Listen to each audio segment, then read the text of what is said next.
नमस्कार विद्यार्थियों, कल हमने इन्फ्लेशन का टॉपिक चालू किया था और उसमें हमने इन्फ्लेशन का मीनिंग, डेफिनेशन और उसके टाइप पर चर्चा की थी। आज जो अगला कंटेंट है वो इफेक्ट्स ऑफ इन्फ्लेशन है, यानी मुद्रा प्रसार के क्या प्रभाव पड़ते हैं जो है उस पर हम चर्चा करेंगे। अगर हम इनके प्रभावों की बात करें तो मुद्रा प्रसार जो एक ऐसी स्थिति का प्रतीक है जहां देश की अर्थव्यवस्था में उत्पादन की तुलना में मुद्रा की मात्रा अधिक होती है और जिसके कारण से सामान्य कीमत स्तर बढ़ता है और मुद्रा की क्रय शक्ति कम हो जाती है। ऐसी स्थिति में इसका प्रभाव समाज के विभिन्न वर्गों पर जो है पड़ता है। उसके साथ साथ इसका सामाजिक प्रभाव भी पड़ता है, राजनीतिक प्रभाव भी पड़ता है। जो है इसको हम अलग अलग जो है भागों में विभक्त करके इसका हम विश्लेषण और अध्ययन करेंगे। तो अगर हम इसके प्रभावों की अगर व्याख्या करें तो इसके प्रभावों को हम 4 भागों में वर्गीकृत करके जो है इसको स्पष्ट कर सकते हैं। सबसे पहला जो प्रभाव आता है वो ये है कि समाज के विभिन्न वर्गों पर इसका प्रभाव क्या रहेगा। अगर हम समाज के विभिन्न वर्ग देखें तो विभिन्न वर्ग अलग अलग होते हैं, जैसे उत्पादक हो सकता है, उसके साथ निवेशकर्ता हो सकता है, श्रमिक हो सकता है, लेनदार अथवा देनदार हो सकता है और उपभोक्ता हो सकता है। इस पर जो प्रभाव आता है वो अलग अलग प्रकार से आता है। सबसे पहला अगर हम देखें कि उत्पादकों और व्यवसायियों पर इसका क्या प्रभाव पड़ेगा तो मुद्रा प्रसार का उत्पादकों और व्यवसायकर्ताओं पर धनात्मक प्रभाव आता है। धनात्मक प्रभाव का मतलब है अच्छा प्रभाव आता है। कारण कि जैसा कि आप जानते हैं मुद्रा प्रसार में जो है वस्तुओं और सेवाओं का मूल्य बाजार में बढ़ जाता है। ऐसी स्थिति में उत्पादक और व्यवसायी जो है उनको अधिक लाभ होने लगता है और वो अधिक मोटिवेट होते हैं। उनके लाभ लगातार बढ़ने के कारण से वो और अधिक उत्पादन करना चाहते हैं और ऐसी स्थिति में उनका लाभ बढ़ने के कारण से जो है उन पर जो प्रभाव पड़ता है वो धनात्मक प्रभाव पड़ता है, यानी अच्छा प्रभाव पड़ता है। नंबर 2, इफेक्ट्स ऑन इन्वेस्टर्स, यानी विनियोगकर्ताओं पर किस प्रकार का प्रभाव पड़ेगा। देखिए, विनियोगकर्ताओं पर जो प्रभाव होता है, विनियोगकर्ता वो होते हैं जो अपना बचा हुआ धन, अपनी जो आय का भाग जो बचा हुआ है उसे पूंजी बाजार में निवेश करते हैं, वो निवेशक कहलाते हैं। और ऐसी स्थिति में जो है इस पर जो प्रभाव है वो 2 प्रकार का आता है। क्यों? क्योंकि इसमें जो है निवेशकर्ता जो निवेश कर रहे हैं उसमें 2 प्रकार के निवेशकर्ता होते हैं। एक स्थिर आय वाले निवेशकर्ता और दूसरे होते हैं अस्थिर आय वाले निवेशकर्ता। स्थिर आय वाले निवेशकर्ता वो होते हैं जो अपना धन, अपना कोष, अपना फंड जो है वो ऋण पत्र में या सरकारी प्रतिभूतियों में या कोई स्थायी जमा में लगाते हैं। जबकि जो है फ्लेक्सिबल इनकम वाले जो हैं, अस्थिर आय वाले जो निवेश करता है वो होते हैं जो अपना धन जो है वो संयुक्त पूंजी वाली कंपनियों के अंश पत्रों में लगाते हैं। अगर हम इसमें बात करें तो स्थिर आय वाले जो निवेश करता है उन्हें मुद्रा प्रसार से हानि होती है। क्यों? क्योंकि उनको तो निश्चित आय मिलेगी, डिबेंचर का जो ब्याज दर है वही मिलना है, गवर्नमेंट सिक्योरिटीज है उसका उतना ही मिलना है, एफडी पर जो ब्याज है उतना ही मिलना है, इसलिए उनकी क्रय शक्ति कम हो जाती है। लेकिन अगर कोई जिन्होंने शेयर में इन्वेस्टमेंट किया है यानी अस्थिर आय वाले निवेश करता है तो कंपनियों को अधिक लाभ होने लगता है और जब कंपनियों को अधिक लाभ होता है मुद्रा प्रसार के कारण से, कीमतें बढ़ने के कारण से, तो वे अपने जो है अंशधारियों को भी लाभांश अधिक मात्रा में देते हैं और उन्हें जो है इससे लाभ अधिक प्राप्त होने लगता है। तीसरा आता है इफेक्ट्स ऑन लेबर। श्रमिक उत्पादन का महत्वपूर्ण घटक होते हैं और ऐसी स्थिति में जब देश में मुद्रा प्रसार की स्थिति होती है तो ऐसी स्थिति में उनकी रियल इनकम कम हो जाती है। मॉनेटरी इनकम तो बढ़ती है लेकिन ड्यू टू इन्फ्लेशन उनकी रियल इनकम कम हो जाती है। यानी क्यों? क्योंकि उनको उतनी मात्रा के लिए अधिक मात्रा में यानी क्रय शक्ति गिर जाने के कारण से उनको उतनी भी वस्तु का क्रय करने के लिए अधिक मात्रा में मुद्रा का व्यय करना पड़ता है। ऐसी स्थिति में वो क्या करते हैं, अपनी सरकार से, अपने उद्योगपतियों से अधिक जो है मजदूरी की मांग करते हैं, अधिक वेतन की मांग करते हैं। और ऐसे इसके कारण से जो है धीरे धीरे उद्योगों में श्रम संघ बन जाते हैं, लेबर यूनियन बन जाती है, और जिसके कारण से अगर मांगे उनकी नहीं मानी गई तो हड़ताल और तालाबंदी जैसी स्थिति उत्पन्न होती है, जिसको औद्योगिक अशांति कहते हैं। तो इसलिए इस प्रकार की स्थिति भी जो है श्रमिकों को देखने के लिए मिल सकती है। उसके बाद आता है डेटर्स एंड क्रेडिटर्स को क्या होगा। अगर हम देनदार और लेनदार की बात करें तो देनदार जो है उसको हमेशा मुद्रा प्रसार से जो है लाभ होता है, और जो लेनदार है क्रेडिटर उसको हानि होती है। क्यों होती है? क्योंकि जिस समय उसने पैसा उधार लिया था उस समय मुद्रा का मूल्य ऊंचा था, और जब वो भुगतान कर रहा है किसी माल के बदले या सेवा के बदले, तो जो पैसा चुका रहा है उसकी क्रय शक्ति पहले की तुलना में कम हो गई है। इसलिए जो लेनदार है जिसने इसको ऋण दिया था या माल दिया था उसको इससे हानि उठानी पड़ सकती है। नंबर 5 आता है इफेक्ट ऑन कंज्यूमर।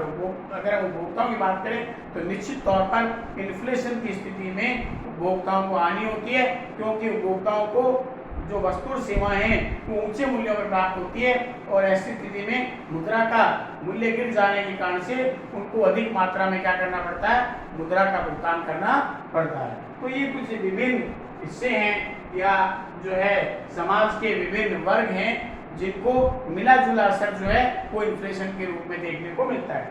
नंबर 2 आता है अन्य प्रभाव। इसके क्या होंगे? अगर हम अन्य प्रभावों की बात करें तो उसमें नंबर 1 है डिस्करेजमेंट ऑफ द सेविंग, यानी बचत हतोत्साहित होती है, बचत कम हो जाती है। निश्चित तौर पर जब जनरल प्राइस लेवल बढ़ता है और परचेजिंग पावर गिर जाती है तो बचतें धीरे धीरे निकलने लग जाती है, यानी जो आप पहले बचत ज़्यादा करते थे अब कम हो जाएगी। क्यों?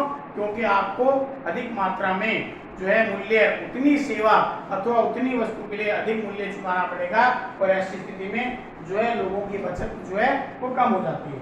Number 2 increase in public debt. सरकार के व्यय बढ़ जाने के कारण से सरकार को अपनी विकास योजनाओं को पूरा करने के लिए जो जब बजट घाटे के बन जाते हैं तो ऐसी स्थिति में उनको क्या करना पड़ता है, विकास कार्य को तो पूरा करना ही पड़ेगा और उसको घाटे को भी पूरा करना पड़ेगा।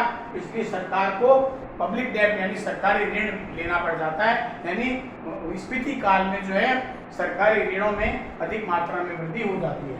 Number 3 increase in public expenditure, यानी सरकारी व्यय में वृद्धि हो जाती है। कारण क्या है कि जब आंतरिक मूल्य स्तर बढ़ जाता है तो ऐसी स्थिति में जब सरकार को व्यय करने पड़ते हैं, चाहे वो व्यय विकास संबंधी हो, चाहे वो व्यय प्रशासनिक व्यय हो, यानी एडमिनिस्ट्रेटिव एक्सपेंसेस हो, वो बढ़ जाने के कारण से जो है उनको अधिक मात्रा में चुकाना पड़ेगा।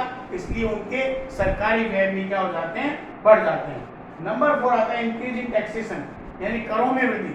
निश्चित बात है सरकार का मुख्य आय का जो स्रोत है वो कर है, और वो कर एक ऐसा अनिवार्य अनुदान है जिसके बदले सरकार कोई प्रत्यक्ष लाभ देने का वादा जो है करदाता को नहीं करती है। तो जब देखा जाता है कि इस स्थिति में कि जब सरकार के जो आय कम हो रही है वह ज़्यादा है, बजट घाटे का है, तो उस बजट को घाटा पूरा करने के लिए सरकार या तो नए प्रकार के कर लगाती है अथवा पुराने करों की दरों में वृद्धि करती है, और ऐसी स्थिति में करों में जो है बढ़ावा मिलता है। नंबर 5 है encouragement to import and reduction in export. देखिए जब इन्फ्लेशन की स्थिति बनती है तो देश में जब आंतरिक मूल्य स्तर बढ़ जाता है तो ऐसी स्थिति में हमारे निर्यात तो हो जाते हैं हतोत्साहित, और आयात जो होते हैं उनको एनकरेजमेंट मिलता है, यानी आयातों में वृद्धि हो जाती है। क्यों? क्योंकि विदेशी माल हमें सस्ता मिल रहा है जबकि हमारा घरेलू माल महंगा है, और ऐसी इस प्रकार की जब स्थिति आती है तो देश के व्यापार संतुलन और भुगतान संतुलन पर भी विपरीत प्रभाव डालती है। उसके बाद development of the banking and insurance institution. देखिए मुद्रा प्रसार होने के कारण से लोगों की मौद्रिक आय में वृद्धि होती है, और ऐसी स्थिति में इसमें इंडस्ट्रियल डेवलपमेंट भी होता है, औद्योगिक विकास भी होता है, और इसके कारण से जो है बड़ी बड़ी नए से नए उद्योग की स्थापना होती है, और उन उद्योग की स्थापना में बैंकिंग संस्थाओं का और बीमा संस्थाओं का बहुत बड़ा योगदान होता है। तो इन्फ्लेशन में बैंकिंग और बीमा कंपनियों की स्थापना जो है वो बढ़ने लग जाती है। उसके बाद आता है रीडिस्ट्रीब्यूशन ऑफ द वेल्थ, इन धन का जो वितरण है वो रीडिस्ट्रीब्यूट होता है, पुनर्वितरण होना लग जाता है। इसका मतलब ये है कि स्फीति काल में मुद्रा प्रसार में धनी और धनी होने लगता है जबकि गरीब और गरीब होने लगता है, और ऐसी स्थिति में जो है जो वेल्थ है वो कुछ ही लोगों के हाथों में कैप्चर्ड हो जाती है, सेंट्रलाइज हो जाती है, और धन का केंद्रीकरण होना प्रारंभ हो जाता है। उसके बाद है reduction of faith in money. देखिए मुद्रा प्रसार एक ऐसी स्थिति का प्रतीक है जिसमें लोगों को मुद्रा पर विश्वास खत्म हो जाता है, क्योंकि क्रय शक्ति जो है इतनी कम हो जाती है मुद्रा प्रसार में कि जो है लोगों का विश्वास उस मुद्रा पर से उठ जाता है। अगला इंक्रीज इन इकोनॉमिक कंट्रोल।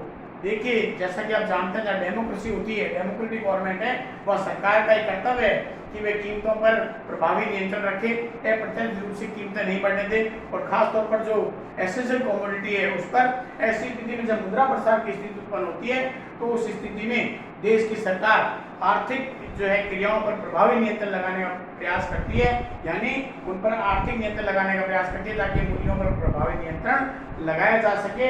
ऐसी स्थिति मुद्रा प्रसार के काल में आर्थिक नियंत्रण अधिक मात्रा में बढ़ जाता है। फिर है प्रमोशन टू इंडस्ट्रियल डेवलपमेंट, औद्योगिक विकास को बढ़ावा मिलता है। यानी मुद्रा प्रसार एक वो स्थिति है जिसमें उद्योगपतियों को, व्यवसायियों को, निर्माणकर्ताओं को अधिक लाभ होता है, और ऐसी स्थिति में जब वो एनकरेज होते हैं, अधिक लाभ से प्रेरित होते हैं, तो अधिक मात्रा में वो उत्पादन करने के लिए प्रेरित होते हैं, जिससे नए नए उद्योग की स्थापना देश में होने लगती है। और जो अंतिम है इसमें इंक्रीज इन एम्प्लॉयमेंट अपॉर्चुनिटी, यानी रोजगार के अवसरों में वृद्धि। इसका इंडस्ट्रियल डेवलपमेंट का संबंध सीधा रोजगार के सृजन से। जब औद्योगिक उत्पादन बढ़ता है तो ऐसी स्थिति में लोगों को एम्प्लॉयमेंट अपॉर्चुनिटी बढ़ने लगती है, लोगों को रोजगार प्राप्त होने लगता है। तो अगर हम सेकंड इफेक्ट देखें तो अलग अलग अन्य प्रभावों की अगर व्याख्या करें तो ये इस प्रकार से उसके अन्य प्रभाव हो सकते हैं। नंबर 3 आता है मॉरल इफेक्ट, यानी उसका नैतिक प्रभाव क्या रहेगा। अगर हम नैतिक प्रभाव की बात करें तो ये नैतिक प्रभाव अलग अलग प्रकार से देखने को मिलता है, चाहे वो व्यवसायिक के संदर्भ में हो, चाहे वो सरकारी कर्मचारियों के संदर्भ में हो, चाहे वो लो इनकम ग्रुप के संदर्भ में हो जिनकी आय एकदम निम्न है। देखिए नैतिक पतन निश्चित तौर पर होता है।